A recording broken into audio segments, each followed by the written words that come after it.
गांव में होली की तैयारियां जोरों पर थीं। हर गली, हर चौक रंगों से भर चुका था।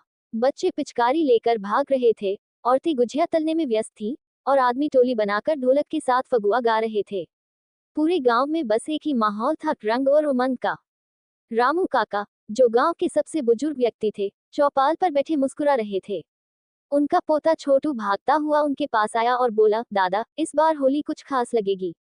रामू काका ने उसके सिर पर प्यार से हाथ फेरा और बोले, हाँ बेटा, इस बार होली में एक नई कहानी लिखी जाएगी। छोटू को समझ नहीं आया। उसने उत्सुकता से पूछा, कौन सी कहानी, दादा? रामू काका ने गांव के चौधरी साहब के घर की ओर इशारा किया।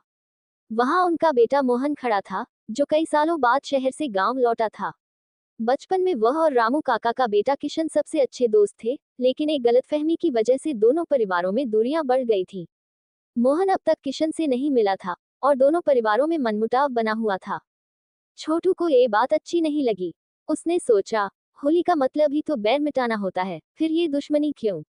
उसने एक योजना बनाई। अगले दिन, होली का दिन था। गांव के लोग रंग और गुलाल लेकर बाहर निकल आए। ढोल की थाप पर सब नाच रहे थे।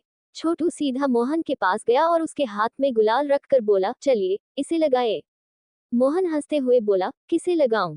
छोटू झट से भागकर किशन के पास पहुंचा और बोला, बाबा, कोई आपको होली लगाना चाहता है। किशन ने पूछा, कौन? लेकिन तब तक मोहन सामने आ चुका था। दोनों की आंखें मिली। पल भर के लिए पुरानी यादें ताजा हो गईं, बचपन की मस्ती, साथ खेलना, साथ होली मनाना।